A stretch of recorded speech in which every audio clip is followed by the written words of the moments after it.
ici à Grailly, donc le lieu de résidence de la Belle Étoile. On s'est rendu compte qu'il y avait beaucoup de gens qui aimaient venir pour se mettre au vert et travailler, notamment des artistes, dessinateurs, peintres, écrivains. L'ambiance elle est plutôt forestière ici, elle est plutôt tranquille dans le sens où t'es vraiment dans la campagne, c'est agréable. Et du coup, au fil des années, a émergé l'idée d'en faire un vrai lieu de résidence et une structure aussi adaptée à recevoir ces gens, donc une association. Voilà. Donc l'association a été créée en octobre 2014 et on a accueilli la première résidence du 15 février à aujourd'hui. Je travaille essentiellement à partir de matériaux que je trouve ou qu'on me donne. J'essaye de faire au minimum de dépenses.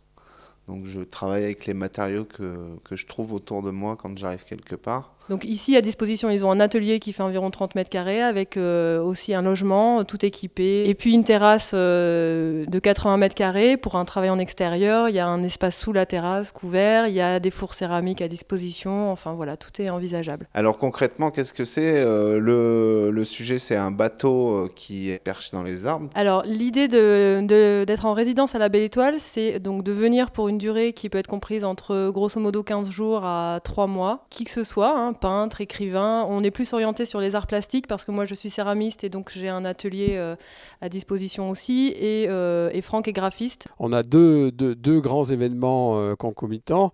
C'est le rendu d'un tome 4 des fouilles de la Belle Étoile sur le carnet de voyage d'Imago Sequoia. C'est aussi l'occasion de présenter l'échappée belle, qui est le résultat du travail de la résidence d'un artiste qui est venu là depuis le début février, Valentin Malartre, et qui a décidé, en corrélation avec le thème des fouilles ici, de construire un petit bateau. L'idée du navire qui est prêt à partir en cas de montée des eaux, parce que l'histoire raconte ça. Le projet de l'échappée belle, c'est un peu amené par Franck autour d'Imago Sequoia.